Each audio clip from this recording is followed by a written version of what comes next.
बबरलोए bypass ते वकीलनि जे लॻल धरणे में जेडीए अॻवाननि शिरकत कई आहे। इन मौक़े ते अॻवाननि ऐं कारकुननि केनाल ख़िलाफ़ सख़्त नारेबाज़ी कई। इन मौक़े ते जेडीए तालका सूबो देरो लेडीज़ विंग सदर ऐं समाजी वर्कर मैडम शबाना नाज़ शेख मीडिया सां ॻाल्हाईंदे चयो त सिंधु दरिया ते केनाल कढणु सिंध जे माण्हुनि लाइ मौत बराबरि आहे। सिंध दुश्मन मनसूबे खे कंहिं बि सूरत में क़बूल न कयो वेंदो। सिंध जो अवाम हाणे मुज़ाहिमत जो अज़म खणी निकितो आहे। हुकुमराननि खे होॾ तां लहणो पवंदो। शबाना नाज़ शेख वधीक चयो त असां वकील भाइरनि खे सलाम पेश कयूं था जेके 4 ॾींहनि खां पाणी जी बका ख़ातिर गर्मी में वेठल आहिनि। असां वकील भाइरनि सां भेनरूं बि गॾु आहियूं। असां पंहिंजो रत सत बि ॾींदासीं पर केनाल ते कंप्रोमाइज़ न कंदासीं। सिंध जो अवाम हाणे कंहिं बि धमकियुनि में न ईंदो।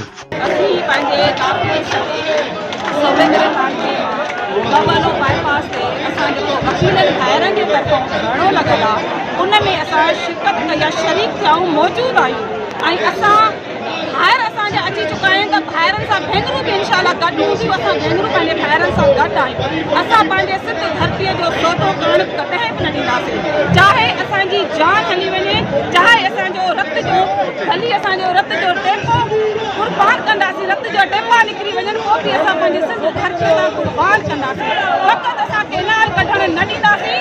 हे असां अॼु हिते बबलो बाईपास ते धरणो कयो आहे। इनशाला असां रेलवे ट्रैक बि बंदि कया आहिनि। इनशाला अञा असांजी जेके डिमांड असांजी न मञनि, असांखे पाणी असांखे हक़ न ॾिननि, उन खां पोइ असीं जितां केनाल कढनि था उते इंजीनियरनि खे मार ॾींदासीं, उन्हनि जी मशीनुनि खे बि भञंदासीं। असांजी अवाम माशाल्लाह सिंध जी ताक़त, सिंध जी अवाम खां वधीक ताक़त कंहिंखे बि कान्हे, सिर्फ़ु ख़ुदा जी ज़ात खां सिवा। असीं इनशाला भाइरनि सां पंहिंजनि वकीलनि सां गॾु आहियूं। सलाम पेश कयूं था जेके कराची खां निकिता आहिनि असांजा भाइर बबलो बाईपास ते। ऐं सभिनी सिंधियुनि खे चवां थी जागो, असांजा सिंधी जाॻिया हुआ।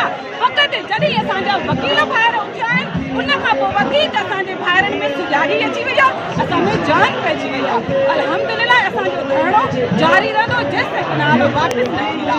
केनाल समूरा ना मंज़ूर, केनाल समूरा ना मंज़ूर, साम्राज्य तो